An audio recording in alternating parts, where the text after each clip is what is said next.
कि आत्मा का में कोई परिवर्तन नहीं है।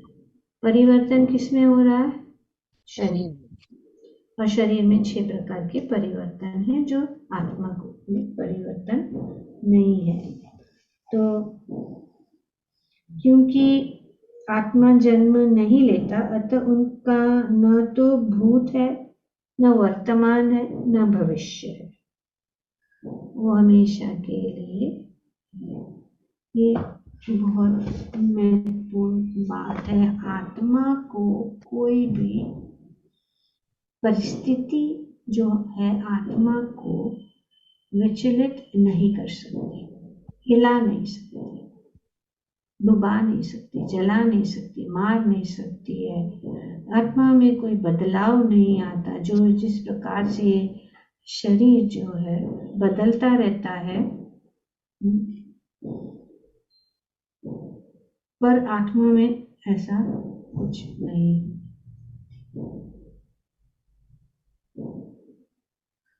और शरीर में बदलाव हो रहा है, वो हम देख सकते हैं, पर आत्मा में कोई बदलाव नहीं। इस शरीर और वैज्ञानिकों ने भी ये बात बताया है कि हर 7 साल में, every 7 years, all the cells in the body change. Every 7 years, all the cells in the body change and they are replaced. हर 7 साल के बाद हमारे अंदर जितने भी जो सेल्स है वो बदल जाते हैं और रिप्लेस, इवन ब्रेन सेल्स। पर आत्मा वैसे की वैसे।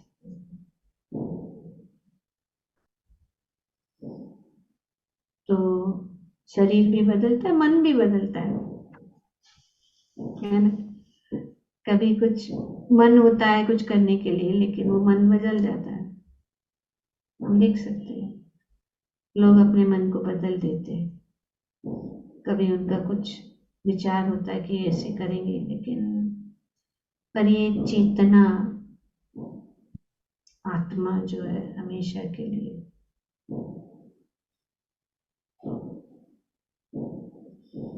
चेतना बदलती नहीं।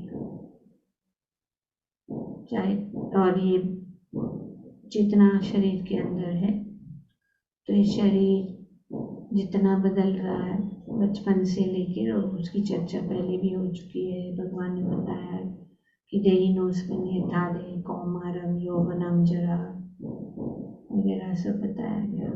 बदलता है, वृद्ध अवस्था में हो जाते, तरुण अवस्था से। तो ये आगे भी भगवान बताएंगे। तो ये बदलाव सिर्फ शरीर का है, और जिसका जन्म होता है उसकी मृत्यु भी होती है,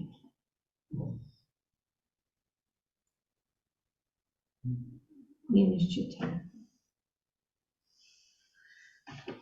और क्योंकि आत्मा जन्म नहीं लेता, अतः उनका न तो भूत है, वर्तमान है, भविष्य है, वह नित्य है, शाश्वत है तथा सनातन है, अर्थात उनके जन्म लेने का कोई इतिहास नहीं है।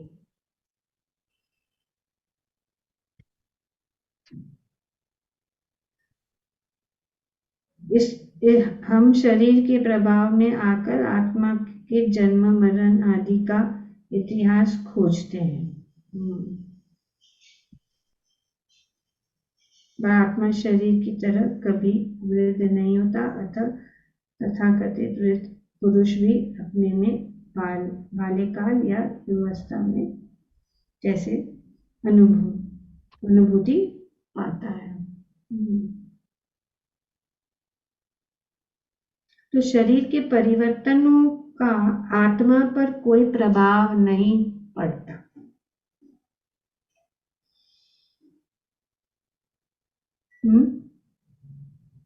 शरीर के चेंजेस। परिवर्तनों से का आत्मा पर कोई प्रभाव नहीं पड़ता।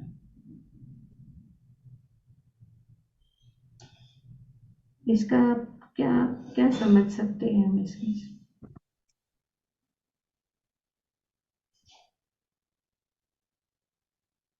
श्लोक संख्या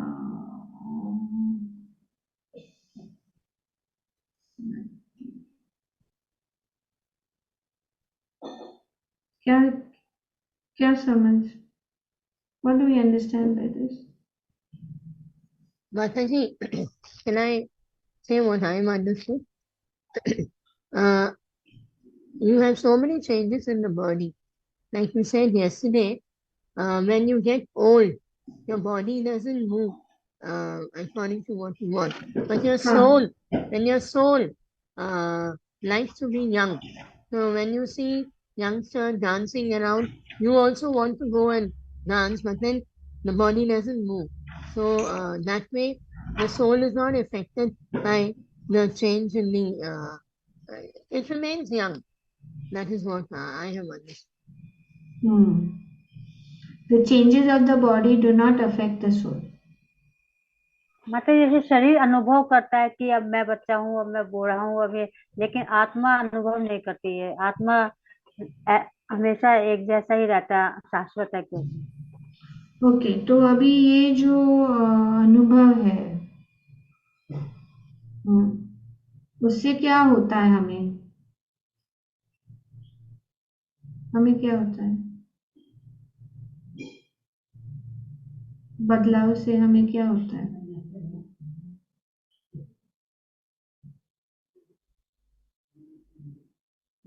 या विचलित हो जाते हैं या फिर खुश हो जाते हैं, या there are lots of emotions involve जब शरीर शरीर में बदलाव होता है। क्षीण होता है। हाँ, तो नाउ शरीर, यहाँ पे body means everything. What does the body consist of? the five elements as well as mind, intelligence and false ego. So that is body. So it is, now we are talking like Yogini Mataji rightly said, and it is not just only the physical change, but even the emotional changes. So there are emotional changes also that take place. We experience different emotions and also different situations, different. There may be change of place also. Like I remember some time back we were having our program in Chakra Hall, and then there was a change of place. So we changed the place, and they said you go to another hall. So what does it create? It creates disturbance because we are not used to change. जब बदलाव होता है तो उसमें क्या होता है, विचलित हो जाते हैं, डिस्टर्ब हो जाते हैं। तो और पर ये होता है, उसको रोक नहीं सकते, क्योंकि इस भौतिक जगत का ये प्रभाव, बदलाव, परिवर्तन,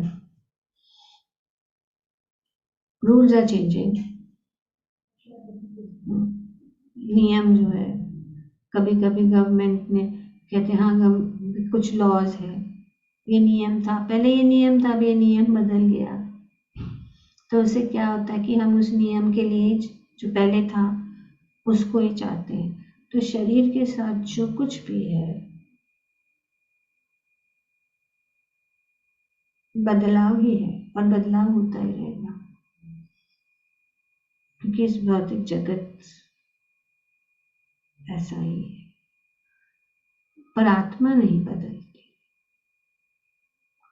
तो आत्मा के स्तर अगर हम विचलित होते हैं या कुछ भी होता है, तो ये अपने को परीक्षित करना है या प्रशिक्षित करना है, प्रशिक्षित करना है। वी हैव टू प्रैक्टिस करना पड़ेगा कि हम आत्मा के स्तर पे आ जाए, हम उस चीज के स्तर पे आ जाए जो बदलता नहीं है। तो अगर इसको हम समझ, उसको कहते हैं आत्म साक्षात्कार। और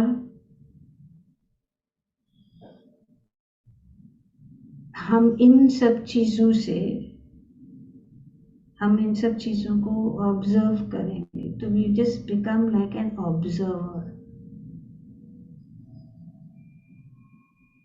कि हाँ ये परिवर्तन है और उसको एक्सेप्ट भी करें। प्रॉब्लम है कि हम लोग एक्सेप्ट नहीं कर पा रहे, एक्सेप्ट नहीं कर रहे क्योंकि हम है ही नहीं ना वैसे। We are not able to accept क्योंकि हम जो है शाश्वत है, we are unchangeable. What is Krishna saying? Unborn, eternal, ever existing, primeval. बहुत सारे गुण हैं हमें, किसका? आत्मा। तो ये जब बदलाव हो जाता है तो हम परेशान हो जाते हैं, ये परेशानी का कारण हो जाता है। अभी छोटी छोटी बात लो, जैसे कि अगर हम अभी हमारा फिक्स टाइम है 7:30 बजे का, है ना? अगर हम टाइम बदल देंगे, बोलेंगे नहीं कल से 6 बजे, तो क्या होता है? परेशानी। तो कुछ भी जो भी बदलाव है और जो कुछ भी हो रहा है उससे हम परेशानी होते रहते हैं, खास करके बदलाव से। अभी रिलेशनशिप्स में भी सब अच्छा चल रहा है लेकिन सडनली कुछ हो जाता है तो बदलाव हो जाता है और उसमें क्या हो रहा है, कुछ झगड़ा हो जाता है या कुछ हो जाता है। तो ये सब शरीर के कारण है, पर आत्मा को ऐसा नहीं। हमें स्ट्रांग बनना है, हमें इसको समझना है कि हम शरीर नहीं आत्मा है। पर ये बहुत कठिन है, लेकिन धीरे धीरे जैसे हम इन सब चीज़ों को समझने लग जाएंगे, और भगवद गीता यही शिक्षण दे रही है कि हम शोक न करें, शोक से कैसे मुक्त होना है। तो ये भगवान अर्जुन जो है मोहग्रस्त हो गया था, शोक कर रहा था, और हम भी ऐसे ही करते हैं। तो ये विधि अभी यहाँ पे भगवान बता रहे हैं। शरीर के परिवर्तनों का आत्मा पर कोई प्रभाव नहीं होता। तो अगर हम देख सकते हैं तो शरीर के साथ कारण है, शरीर के जैसे भगवान बताते इंद्रिय भोग के कारण है। तो अब आगे यहाँ पे बताया गया कि आत्मा के 2 प्रकार, एक है अनुआत्मा और दूसरा है विभु आत्मा। तो हमारे शरीर में 2 आत्मा है,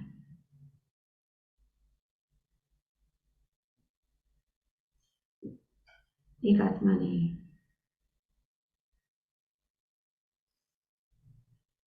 जो यहाँ पे बताया गया, 2 प्रकार, एक है अनुआत्मा, दूसरा है विभु आत्मा। कठोपनिषद में यह वर्णन किया गया, परमात्मा तथा अनुआत्मा दोनों शरीर रूपी उसी वृक्ष में जीव के हृदय में विद्यमान है। तो शरीर में 2 आत्मा है, एक विभु आत्मा, एक अनुआत्मा।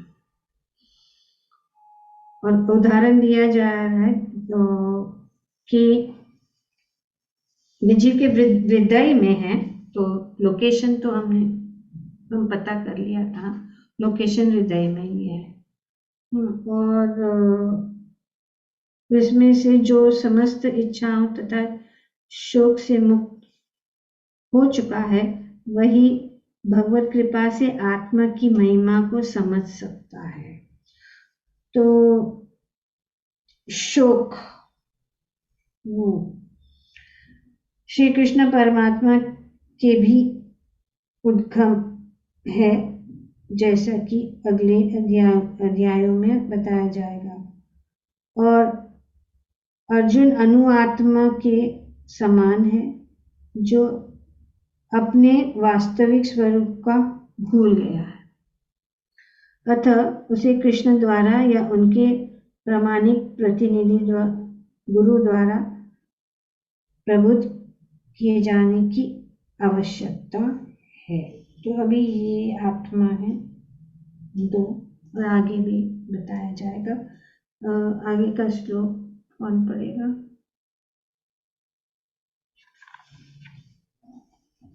अनुवाद पढ़िए ये पाठ 21 ये पाठ माता जी मैं पढ़ूं? ओके। हे पार्थ, जो व्यक्ति ये जानता है कि आत्मा अविनाशी, अजन्मा, शाश्वत तथा अव्यय है, वो भला किसी को कैसे मार सकता है, ये मरवा सकता है। तात्पर्य: प्रत्येक वस्तु की समुचित उपयोगिता होती है और जो ज्ञानी होता है वो जानता है कि किसी वस्तु का कहाँ और कैसे प्रयोग किया जाए। इसी प्रकार हिंसा की भी अपनी उपयोगिता है और इसका उपयोग इसे जानने वाले पर निर्भर करता है। यद्यपि हत्या करने वाले व्यक्ति को न्याय संहिता के अनुसार प्राण दंड दिया जाता है, किंतु न्यायाधीश को दोषी नहीं ठहराया जा सकता है, क्योंकि वो न्याय संहिता के अनुसार ही दूसरे व्यक्ति पर हिंसा किए जाने का आदेश देता है।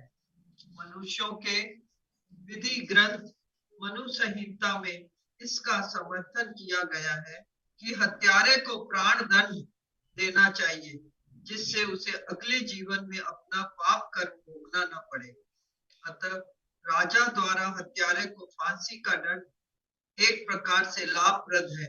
इसी प्रकार जब कृष्ण युद्ध करने का आदेश देते हैं तो ये समझना चाहिए कि ये हिंसा परम न्याय के लिए है और इस तरह अर्जुन को इस आदेश का पालन ये समझकर करना चाहिए कि कृष्ण के लिए किया गया युद्ध हिंसा नहीं है, क्योंकि मनुष्य या दूसरे शब्दों में आत्मा को मारा नहीं जा सकता। अतः न्याय के हेतु तथा कथित हिंसा की अनुमति है। शल क्रिया का प्रयोजन रोगी को मारना नहीं अपितु उसको स्वस्थ बनाना है। अतः कृष्ण के आदेश पर अर्जुन द्वारा किया जाने वाला युद्ध पूरे ज्ञान के साथ हो रहा है, उससे पाप फल की संभावना नहीं है। हरे कृष्ण। Thank you. तो भगवान आगे यहाँ पे बता रहे हैं कि ये कृष्ण के आदेश के अनुसार हो रहा है ये युद्ध, क्योंकि वो युद्ध नहीं करना चाहते और भगवान जो है उनके आदेश के अनुसार कार्य किया जा रहा है। इसके लिए भगवान धर्म के पिता हैं और उनका उद्देश्य है अधर्म को दूर करना। तो अर्जुन को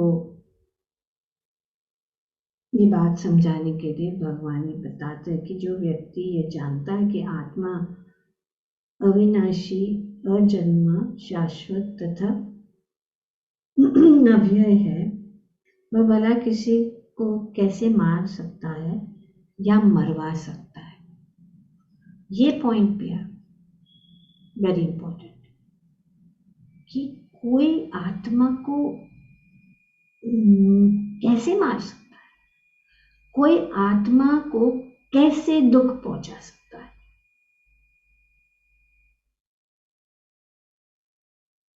कोई आत्मा को कैसे मरवा सकता है, अपने को नीचे कौन कैसे कर सकता है, अपने को हानि कौन पहुंचा सकता है, हमको कष्ट कौन पहुंचा सकता है, कोई भी नहीं। अगर मार नहीं सकता, मरवा नहीं सकता, तो किसमें हिम्मत है कि हमें नीचे गिराए, चाहे वो अपने शब्द से हो या अपनी इंद्रियों से या कुछ भी हो।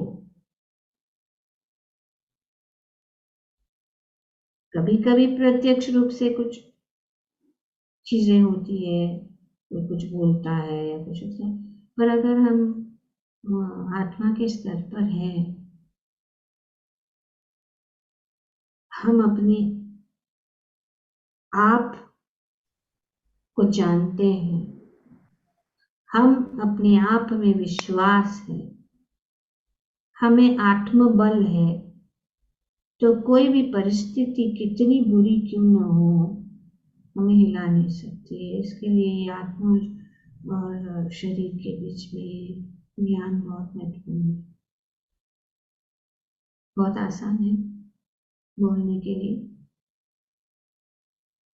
पर अगर हम थोड़ा सा भी समझे तो थोड़ा थोड़ा जो है हम शांति को प्राप्त कर सकते हैं। और दूसरी बात ये है कि सबसे सबसे अच्छी बात ये है परमात्मा। परमात्मा जो आगे हम समझेंगे कैसे परमात्मा हमारे साथ है। तो अभी अगला श्लोक संख्या 22, तो ये श्लोक मार्क कर दीजिए, उसको हमें लर्न करना है। उसको वासांसि जीर्णानि यथा विहाय नवानि गृह्णाति नरोपराणि तथा शरीराणि विहाय जीर्णानि अन्यानि संयाति नवानि देहि। वासांसि जीर्णानि यथा विहाय नवानि गृह्णाति नरोपराणि तथा शरीराणि विहाय जीर्णानि अन्यानि संयाति नवानि देहि। Yes, Lalita. Thank you, Mataji. वाशांसि जीर्णानि यथा विहाय नवानि गृह्णाति नरोपराणि तथा शरीराणि विहाय जीर्णानि अन्यानि संयाति नवानि देहि। Thank you, Mataji. Okay. कौन पढ़ेगा? और कोई? Yes, छाया माताजी। हरे कृष्ण माता जी। वशांसि जीर्णानि यथा विहाय नवानि गृह्णाति नरो अपराणि तथा शरीराणि विहाय जीर्णानि अन्यनानि संयाति नवानि देहि। के विनया माताजी। हरे कृष्ण। वासांसि जीर्णानि यथा विहाय नवानि गृह्णाति नरोपराणि तथा शरीराणि विहाय जीर्णान्यानि संयाति नवानि देहि। हरे कृष्ण। यस योगिनी माताजी। हरे कृष्ण। वासांसि जीर्णानि यथा विहाय नवानि गृह्णाति नरोपराणि तथा शरीराणि विहाय जीर्णानि यानि संयाति नवानि देहि। हरि बोल। ओके, अनुवाद कौन करेगा? उदरंगा माताजी। जिस प्रकार मनुष्य श्लोक नहीं ना पढ़े माता जी के पढ़े श्लोक। अच्छा श्लोक पढ़ो और श्लोक पढ़ो। वासांसि जीर्णानि यथा विहाय नवानि गृह्णाति नरो अपराणि तथा शरीराणि विहाय जीर्णानि अन्यानि संयाति नवानि देहि। अनुवाद एवं तात्पर्य इसी भक्ति वेदांत स्वामी श्री प्रभुपाद जी के द्वारा श्री प्रभुपाद जी की जय। जिस प्रकार मनुष्य पुराने वस्त्रों को त्याग कर नए वस्त्र धारण करता है, उसी प्रकार आत्मा पुराने तथा व्यर्थ के शरीरों को त्याग कर नवीन भौतिक शरीर धारण करता है। तात्पर्य: अनु आत्मा द्वारा शरीर का परिवर्तन एक स्वीकृत सत्य है। आधुनिक विज्ञानी जन तक जो आत्मा के अस्तित्व पर विश्वास नहीं करते, पर साथ ही हृदय से शक्ति साधन की व्याख्या भी नहीं कर पाते, उन परिवर्तनों को स्वीकार करने को बाध्य हैं, जो बाल्यकाल से कौमार अवस्था और फिर तरुण अवस्था तथा वृद्ध अवस्था में होते रहते हैं। वृद्ध अवस्था से यही परिवर्तन दूसरे शरीर में स्थानांतरित हो जाता है। इसकी व्याख्या एक पिछले श्लोक में 2.13 में की जा चुकी है। अनु आत्मा का दूसरे शरीर में स्थानांतरण परमात्मा की कृपा से संभव हो पाता है। परमात्मा अनु आत्मा की इच्छाओं की पूर्ति उसी तरह करते हैं जिस प्रकार एक मित्र दूसरे की इच्छा पूर्ति करता है। मुंडक तथा श्वेताश्वतर उपनिषदों में आत्मा तथा परमात्मा की उपमा दो मित्र पक्षियों से दी गई है, जो एक ही वृक्ष पर बैठे हैं। इनमें से एक पक्षी अनु आत्मा वृक्ष के फल को खा रहा है और दूसरा पक्षी कृष्ण अपने मित्र को देख रहा है। यद्यपि दोनों पक्षी समान गुण वाले हैं, किंतु इनमें से एक भौतिक वृक्ष के फलों पर मोहित है, किंतु दूसरा अपने मित्र के कार्यकलापों का साक्षी मात्र है। कृष्ण साक्षी पक्षी है और अर्जुन फल भोक्ता पक्षी। यद्यपि दोनों मित्र सखा हैं, किंतु फिर भी एक स्वामी है और दूसरा सेवक है। अनु आत्मा द्वारा इस संबंध की विस्मृति ही उसके एक वृक्ष से दूसरे पर जाने या एक शरीर से दूसरे में जाने का कारण है। जीवात्मा प्राकृतिक शरीर रूपी वृक्ष पर अत्यधिक संघर्षशील है, किंतु ज्यों ही वह दूसरे पक्षी को परम गुरु के रूप में स्वीकार करता है, जिस प्रकार अर्जुन कृष्ण का उपदेश ग्रहण करने के लिए स्वेच्छा से उनकी शरण में जाता है, त्यों ही परतंत्र पक्षी तुरंत सारे शोकों से विमुक्त हो जाता है। मुंडक उपनिषद 3.1.2 तथा श्वेताश्वतर उपनिषद 4.7 समान रूप से इसकी पुष्टि करते हैं। समाने वृक्षे पुरुषो निमग्नो अनिश्चया सोचति मुहायमानः जुष्टं यदा पश्यत्यन्यनुष्मत्य महिमान्यामिति वीतशोकः। यद्यपि दोनों पक्षी एक ही वृक्ष पर बैठे हैं, किंतु फल खाने वाला पक्षी वृक्ष के फल के भोक्ता रूप में चिंता तथा विषाद में निमग्न है। यदि किसी तरह वह अपने मित्र भगवान की ओर उन्मुख होता है और उनकी महिमा को जान लेता है, तो वह कष्ट भोगने वाला पक्षी तुरंत समस्त चिंताओं से मुक्त हो जाता है। अब अर्जुन ने अपना मुख अपने शाश्वत मित्र कृष्ण की ओर फेरा है और उनसे भगवत गीता समझ रहा है। इस प्रकार वह कृष्ण से श्रवण करके भगवान की परम महिमा को समझकर शोक से मुक्त हो सकता है।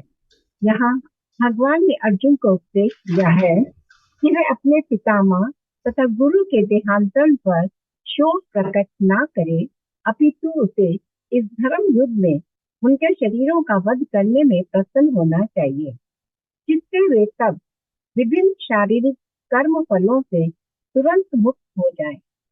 बलि वेदी पर या धर्म युद्ध में प्राणों को अर्पित करने वाला व्यक्ति तुरंत शारीरिक पापों से मुक्त हो जाता है और उच्च लोक को प्राप्त होता है। अतः अर्जुन का शोक करना युक्ति संगत नहीं है। थैंक यू माता जी।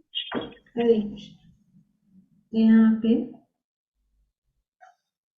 भगवान बताते हैं जो आसाम से जीर्णानी यथा विहाय। वासांसी मतलब वस्त्र को, जीर्णानी ने पुराने तथा फटे।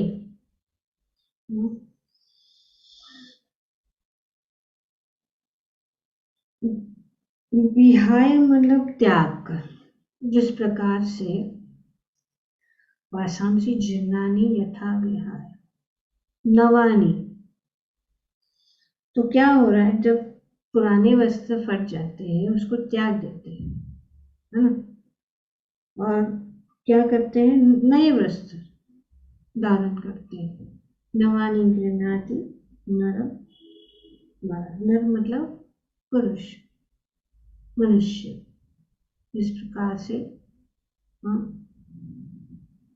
अपने शरीर, पुराने शरीर के की तुलना वस्त्र से की गई है कि जिस प्रकार से वस्त्र फट जाते हैं और नए वस्त्र हम धारण करते हैं, जो हम तो भगवान की भगवद गीता बहुत आसान है समझने के लिए, इतना डिफिकल्ट नहीं है, और प्रभुपाद जी ने बहुत अच्छी तरह से हमें इसको समझाने की कोशिश की है।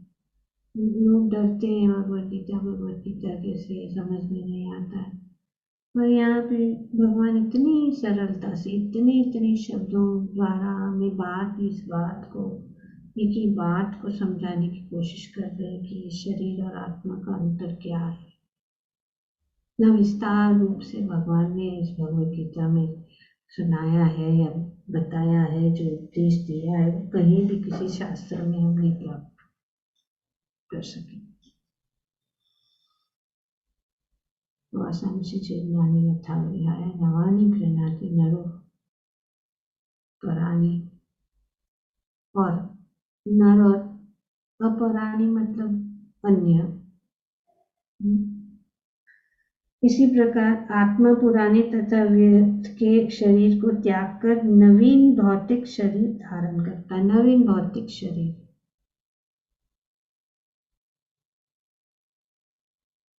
तो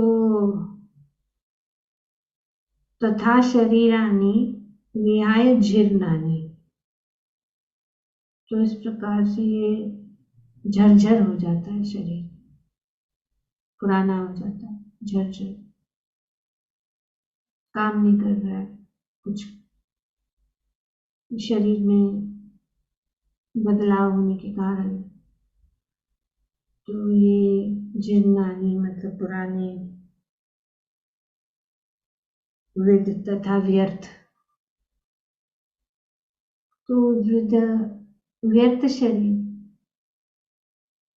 हो जाता है, तो उसमें शोक करने की क्या जरूरत है कि उसको नवीन मिलेगा। जैसे कि पुराने वस्त्र को त्याग कर क्या हमें शोक होता है, ये फट गया तो हम ज्यादा फेंक दिया,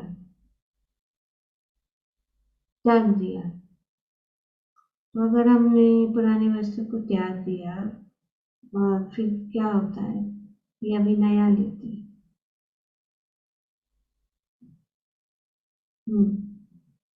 तो इसमें शोक करने की क्या, इनफैक्ट अच्छा लगता है, फट गया अभी नया मिल गया, नया लिया हमने, नया वस्त्र। तो ये शोक का कारण नहीं होना चाहिए। तो जैसे शरीर के साथ भी ऐसा हो जाता है, शरीर वृद्ध हो जाता है, व्यर्थ हो जाता है, और इसके कारण वो ठीक से काम नहीं कर रहा है, तो फिर वो आत्मा उस शरीर को त्याग देती और दूसरा शरीर ले लेती है। तो ये यहाँ पे बताया।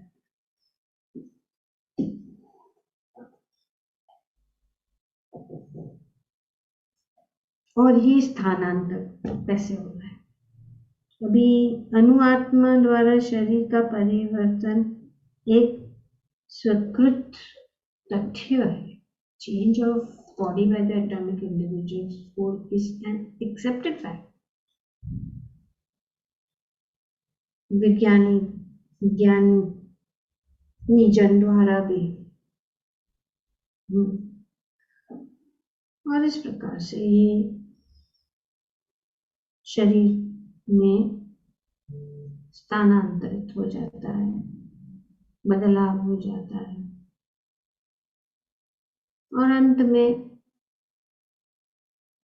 दूसरा शरीर धारण कर लेता है। ये कैसे हो रहा है, अणु आत्मा का दूसरे शरीर में स्थानांतर परमात्मा की कृपा से संभव वो पाता है। अभी कोई हेल्प है, कौन हेल्प है? हेल्पर कौन है? परमात्मा।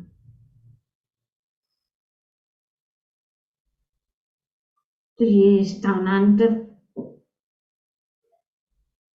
कैसे हो रहा है? परमात्मा की कृपा से। परमात्मा अनुआत्मा की इच्छाओं को पूर्ति उसी तरह करते हैं जिस प्रकार एक मित्र दूसरे की इच्छा पूर्ति करता है। परमात्मा हमारी इच्छा को पूर्ण करते हैं। वे सबसे प्रिय मित्र है। जैसे कि एक मित्र जो है, सखा है, वो अपने सखा की इच्छा को पूर्ण करने के लिए कोशिश करते हैं। पूरे शास्त्र का विधान मुंडक तथा श्वेताश्वर परिषदों में आत्मा तथा परमात्मा की उपमा दो मित्र पक्षियों से दी गई है, जो एक ही वृक्ष पर बैठे हुए, जो पिछले श्लोक में भी हम बात कर रहे थे। तो ये परमात्मा और आत्मा दोनों मित्र है और वो दोनों एक ही वृक्ष पे बैठे, की डाली पे, सेम ब्रांच। और परमात्मा सब हमारी इच्छा को जानते हैं, वो हमारी इच्छा को बोले, तो इसीलिए हमारी इच्छा क्या होनी चाहिए, बहुत इम्पोर्टेंट है।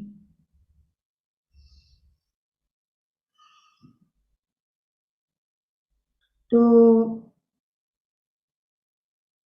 दो मित्र है, वृक्ष पे बैठे हैं, उनमें से एक पक्षी अनुआत्मा वृक्ष के फल को खा रहा है और दूसरा पक्षी श्री कृष्ण अपने मित्र को देख रहा है। एक पक्षी फल खा रहा है,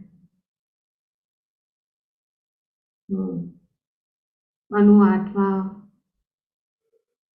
individual atomic soul. So one is eating the fruit of the tree. वृक्ष के ऊपर से जो फल है वो खा रहा है, और दूसरा जो है कृष्ण अपने मित्र को देख रहा है। यद्यपि दोनों पक्षी समान गुण वाले हैं, किंतु उनमें से एक भौतिक वृक्ष के फलों पर मोहित है, किंतु दूसरा अपने मित्र के कार्यकलापों का साक्षी मात्र है। तो एक जो है गुणात्मक रूप से एक है, गुणात्मक रूप से हम एक, इसके लिए पर प्रमाण के रूप में हम अलग हैं। इसके अनु और विभु, हम अनु है, भगवान विभु, तो अनु आत्मा और विभु। तो भगवान विभु है, हम अनु है, और हम जो है क्या कर रहे हैं, भौतिक वृक्ष के फलों में पर मोहित है। ये हमारा परिस्थिति है कि भौतिक चीजों और भौतिक लाभ, भौतिक प्राप्ति, फल, ये फल है, अपने कार्य के फल को हम क्या करते, उसको हम मोहित होकर उसका आनंद ले रहे। पर दूसरा मित्र जो है वो क्या कर रहा है, वो साक्षी मित्र है। श्री कृष्ण साक्षी पक्षी है और अर्जुन फल भोक्ता पक्षी।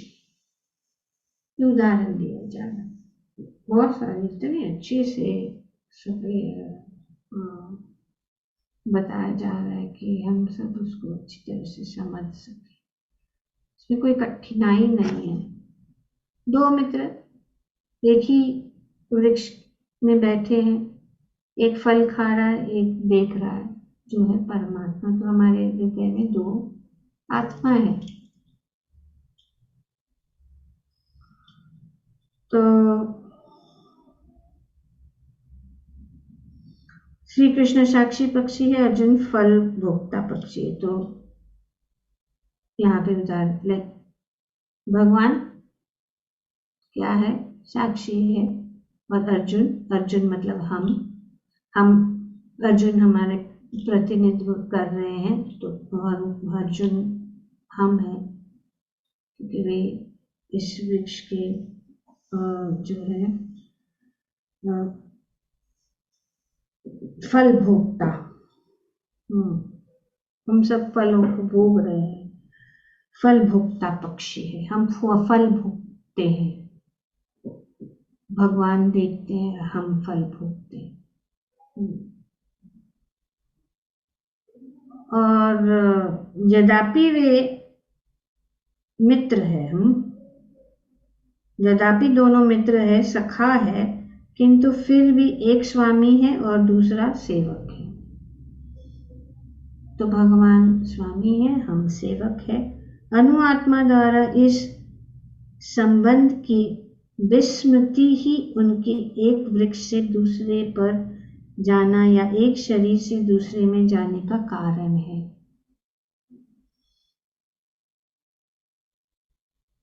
विस्मृति,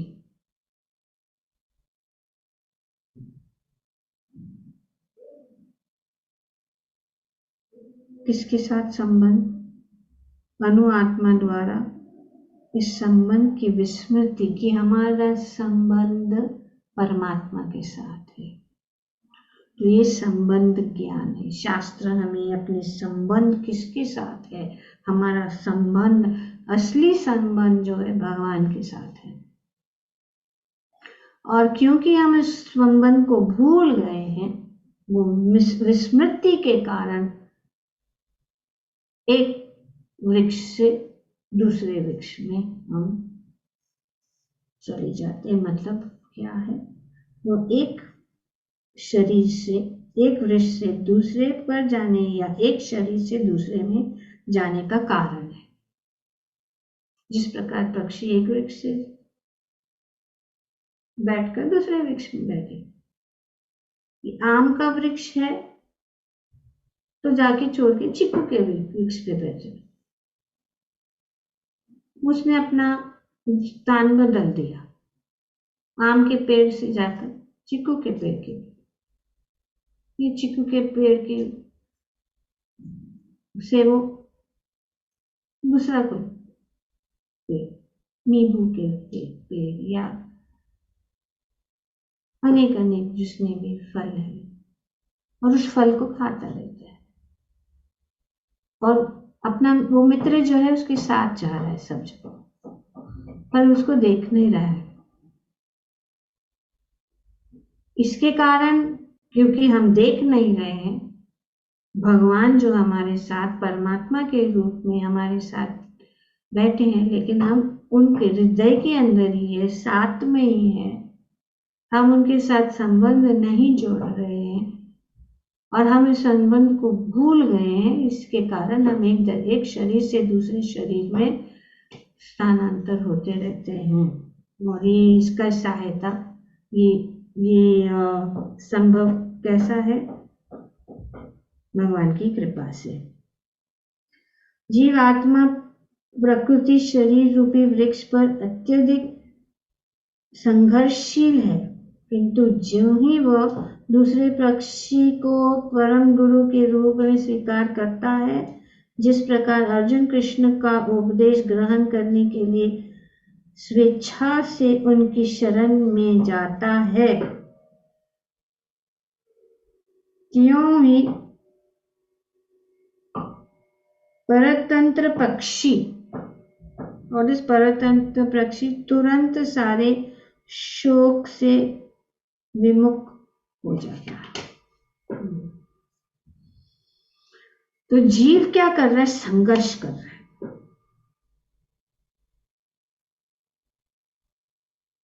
हम संघर्ष कर रहे हैं, बहुत संघर्ष हो रहा है। वृक्ष के ऊपर बहुत संघर्ष हो रहा है, पर जब हम अपना मुख उस पक्षी जो हमारा मित्र है,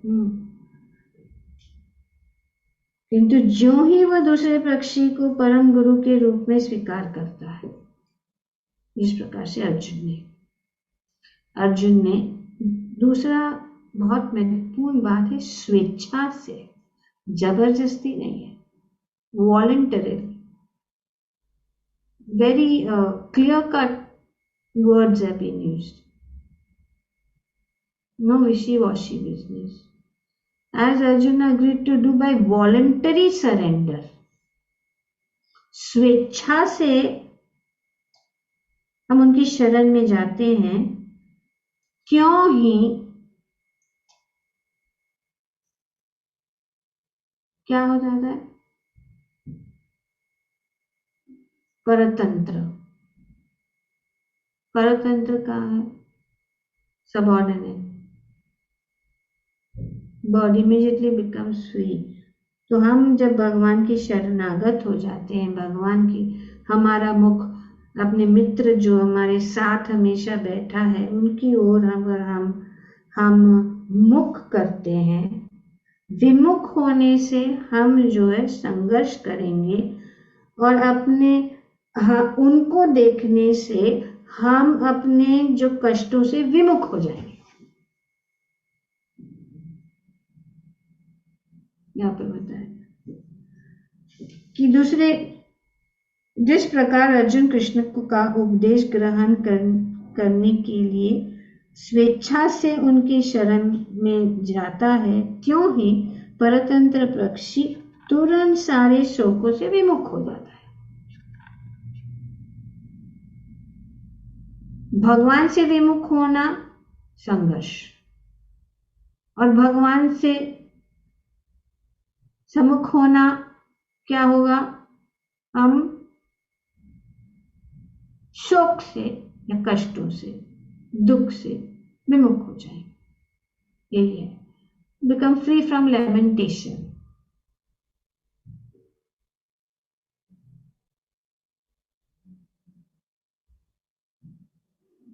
When we should become free from lamentation and fear. Lamentation and fear is because of ignorance of the real self.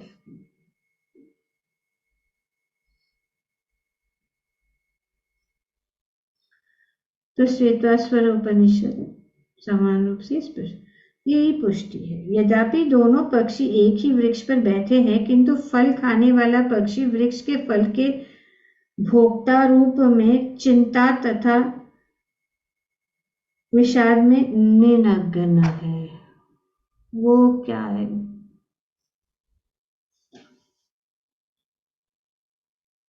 निमग्न मतलब वो इसमें ही, although the birds are sitting on the same tree, the eating bird is fully engrossed with anxiety and moroseness as the enjoyer of the fruit of the tree. तो यही हमारा परिस्थिति है इस भौतिक जगत में। हम सब संघर्ष कर रहे हैं, हम सब इस प्रकार से चिंता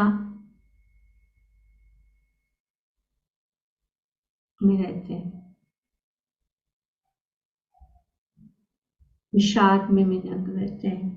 यदि किसी तरह वह अपने मित्र श्री भगवान की ओर उन्मुख होता है और उनकी महिमा को जान लेता है, तो वह कष्ट भोगने वाला पक्षी तुरंत समस्त चिंताओं से मुक्त हो जाता है। ये उपनिषदों का श्वेताश्वर उपनिषद और मुंडक उपनिषद में ये बताया गया है। जब हम अपने मुख को भगवान की ओर करते हैं तो हम सभी चिंताओं से, सभी समस्त चिंताओं से मुक्त हो जाएंगे। इसीलिए भगवान कहते हैं माँ सूचे, चिंता मत करो, क्योंकि हमारी आदत ही है चिंता करने की। और हमारे पास सब कुछ है, भगवान ने हमें सब कुछ दिया है, भगवान हमारे साथ है, वही तो सब कुछ है, भगवान हमारे साथ। अगर हम भगवान की ओर देखें तो हम कष्टों से दूर हो सकते हैं। इसके लिए पहला महत्वपूर्ण चीज है श्रद्धा। श्रद्धा श्रद्धा होना जरूरी है। बिना श्रद्धा से कुछ नहीं चलेगा, कुछ नहीं होगा।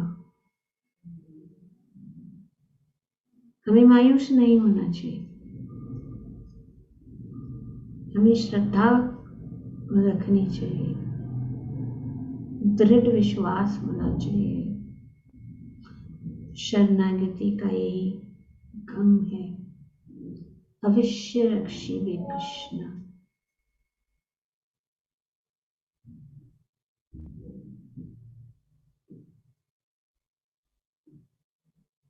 भगवान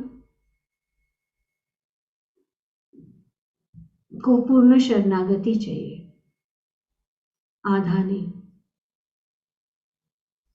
आधा नहीं। द्रौपदी का उदाहरण है, क्या उदाहरण है द्रौपदी के साथ, क्या उदाहरण है? ये उदाहरण वस्त्रहरण जब कर रहे थे बच्ची ना। हरण के समय में Okay, one minute. बच्ची हरण Okay, के yes. Yogini speak, then Raudaranga can speak. Yes, Yogini. हाँ, जब उनका वस्त्रहरण हो रहा था, उन्होंने सब लोगों को पुकारा मदद के लिए, लेकिन उनके 5 पांडव भी मदद के लिए नहीं, और भीष्म पितामह और अन्य जो वहाँ मौजूद थे, वरिष्ठ जो लोग थे, वो लोग कोई उनकी मदद में नहीं आए। तभी उन्होंने अंत में उन्होंने शरणागत की, भगवान को पुकारा, और तुरंत भगवान ने उनकी ओर मदद कर Yes. दी। Yes. Udaranga, Mataji. हाँ माता जी, मैं भी यही बताने जा रही थी कि चीर हरण के समय द्रौपदी ने बहुत उम्मीद की कि पांडव मदद करेंगे, भीष्म पितामह मदद करेंगे, गुरु करेंगे, धृतराष्ट्र राजा है वो करेंगे। मगर जब वो निराश हो गई कि कोई भी मदद नहीं किया, तो उन्होंने भगवान को गोविंद कह के, मतलब एकदम हाथ ऊपर करके पूरी तरह से शरणागति ली। तो भगवान वस्त्र के रूप में अवतार लेके उनकी मदद की। तो हम उम्मीद रखते हैं, उम्मीद है, हम अपने बल से करना चाहते हैं चीजें, पर हमेशा ये हो नहीं पाता है। भगवान ही, और भगवान वो देखते हैं। अगर हम विचार करते हैं कि I can solve this problem myself, I don't need Krishna, then he will not, why will he come, why will he कम।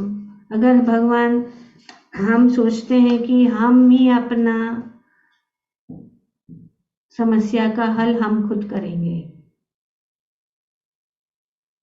अपने बल से, और अपना जितना भी, अपने पास जितने भी चीजें हैं उससे, तो भगवान इसमें जो है बीच में नहीं आते, कहते हैं ठीक है। तो वही हुआ द्रौपदी के साथ, उन्होंने सबके ऊपर विश्वास किया, उन्होंने उनका विश्वास था कि इतने सारे लोग हैं, उनके इतने जो पराक्रमी 5 पति हैं, जी वही। और दूसरा उदाहरण गजेंद्र का भी है।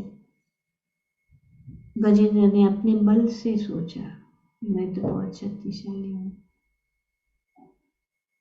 जब वो मगरमच्छ ने उसका पैर को पकड़ा, उसके पास ना सब था, शक्ति था, पूरा उनका परिवार था, सब जो है बाकी सब देख रहे हैं और कोई उनको मदद नहीं कर पाया। बहुत दीर्घ काल तक। तो वही प्रार्थना है, ये प्रार्थनाएं हैं जो हम भागवतम में जानते हैं, भागवतम में बताई गई है ये प्रार्थनाएं।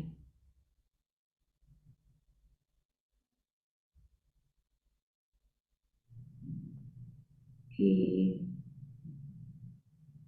वो शरणागति ऐसी होनी चाहिए, भगवान को पुकारना,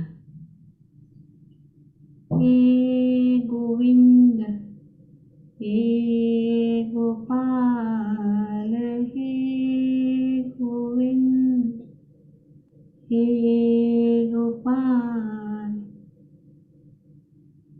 ऐसे करके वैसे सॉन्ग राखो शरण अब तो जीवन हारी, अब तो जीवन हारी, हे गोविंद, हे गोपाल, 4 प्रहर युद्ध भयो, ले गयो मजदार। तो 4 प्रहर, इतना युद्ध, इतना हमें कष्ट, इतना कष्ट उनको भोगना पड़ा। और हम मेरे जीवन में भी इतना कष्ट भोगना ही पड़ रहा है।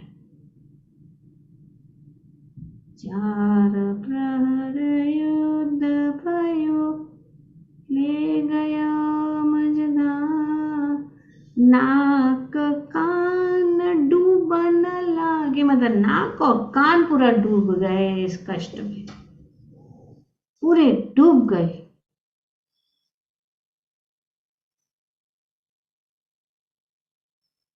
तो नाक कान डूबन ले गयो मजदार। तो इस प्रकार से गजेंद्र ने भगवान को पुकारा और द्वारका से चले गोपाल, गरुड़ पे चारे, चक्र से ग्रह को मारे, गजराज उधारे, हे गोविंद, हे गोपाल। तो हमें पूरे हृदय से डीपली, और किसी के ऊपर, बस भगवान के ऊपर ही हमारी आशा रखनी चाहिए कि भगवान ही है, हमें बचाएंगे, भगवान ही सब कुछ कर सकते हैं। और हमें धैर्य भी रखना बहुत जरूरी है, धैर्य को खोना नहीं चाहिए। श्रद्धा और सबूरी, कहते हैं ना साईं बाबा वाले लोग कहते, श्रद्धा सबूरी, श्रद्धा सबूरी बहुत जरूरी है। तो इस प्रकार से यहाँ पे बहुत कष्ट, पांडवों को के जीवन में इतना कष्ट, उनका कोई सीमा नहीं है। तो भगवान के साथ है। अभी भगवान, तो हम कहेंगे कि अर्जुन के साथ तो भगवान थे, पर भगवान होते हुए भी वो शोक कर रहा है। एक्चुअली उनको शोक करने की जरूरत नहीं है। तो ऐसा नहीं कि भगवान हमारे सामने होंगे तो हमारे पर वो शरणागत होनी जरूरी है। तो भगवान भी हमारे साथ है परमात्मा के रूप में, हमारे हृदय में साथ है। तो हम अगर उनकी ओर उन्मुख हो जाए तो हम सब कष्टों से मुक्त, सब चिंताओं से मुक्त हो जाएंगे। अब अर्जुन ने अपना मुख अपने शाश्वत मित्र श्री कृष्ण की ओर फेरा है और उनसे भगवद गीता समझ रहा है। तो यही है, सब चिंताओं से मुक्त होने के लिए हमें भगवद गीता को समझना है। भगवद गीता को पढ़ने से, भगवद गीता को अध्ययन करने से, उसको समझने से हम सभी कष्टों से मुक्त हो सकते हैं। जो कष्ट जो है वो हमेशा के लिए, ऐसा नहीं कि थोड़ी देर के लिए, हमेशा के लिए नष्ट हो जाएंगे हमारे। इस प्रकार वह श्री कृष्ण से शरण करके श्री भगवान के पास भगवान की परम महिमा को समझकर शोक से मुक्त हो सकता है। तो भगवान की महिमा को जानना, और भगवान भगवद गीता में अपने बारे में बताते हैं। तो अगर हम किसी के ऊपर विश्वास रखना चाहते हैं, किसी के ऊपर की शरणागत होना चाहते हैं, तो उनके विषय में जानना बहुत जरूरी है। तो हमारी शरणागति जो है दृढ़ होगी। तो इसीलिए भगवद गीता को पढ़ना बहुत जरूरी है। शास्त्र को पढ़ने से हमारी श्रद्धा जो है दृढ़ हो जाएगी। अगर हम नहीं पढ़ेंगे तो हमारी श्रद्धा दृढ़ नहीं होगी। और इसीलिए लोग जो है आते हैं भगवान के शरण में, लेकिन भावुकता से आते हैं, और जब उनकी इच्छाएं पूर्ण नहीं होती है तो छोड़ देते, क्योंकि उनके पास ज्ञान नहीं है। भक्ति में आते कितने लोग आते हैं, हम देख रहे हैं, कहाँ है वो लोग, सब छोड़ के चले जाते हैं, क्योंकि वो अध्ययन नहीं कर रहे। अध्ययन करने से हमारी जो है श्रद्धा जो है दृढ़ हो जाएगी। हमारी शरणागति में हमें पूर्ण विश्वास होगा। तो निश्चयात् धैर्यात् भगवान कहते हैं ना। अब श्री रूप गोस्वामी बताते हैं।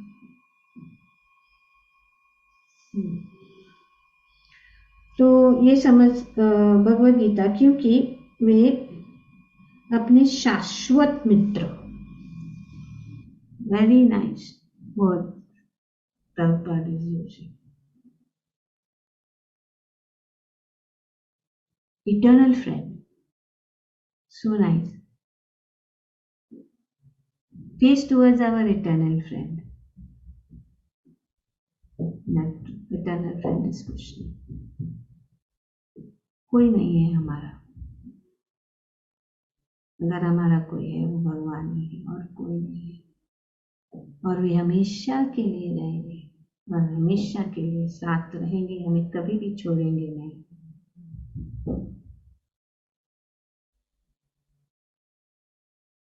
ये विश्वास हमें। तो उनके शाश्वत मित्र श्री कृष्ण की ओर फिर और उनसे भगवद गीता समझ रहे। इस प्रकार वह श्री कृष्ण के शरण करके श्री भगवान की परम महिमा को समझकर शोक से मुक्त हो सकता है। तो भगवान की महिमा समझेंगे। तो इसीलिए यहाँ पे श्री भगवान ने अर्जुन को उपदेश दिया कि वह अपने पितामह तथा गुरु के देहांतर पर शोक प्रकट न करे, अपितु उसे इस धर्म युद्ध में उनके शरीरों का वध करने में प्रसन्नता होनी चाहिए, क्योंकि ये धर्म युद्ध है। क्योंकि इससे क्या है, ये ऑपरेशन हो जाएगा। ऑपरेशन मतलब उनका जो कष्ट है वो उसको मारना नहीं करे, किल मतलब उनको ये ऑपरेशन कर दो। किसे, क्योंकि जिसे वे सब विभिन्न शारीरिक कर्म फलों से तुरंत मुक्त हो जाए।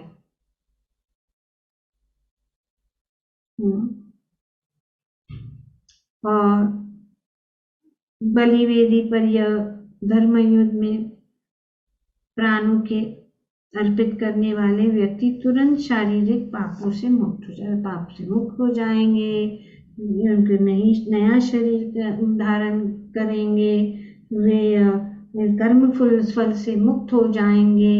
तो इसीलिए आप इस युद्ध से पीछे मत, अपने कर्तव्य से पीछे मत हटो।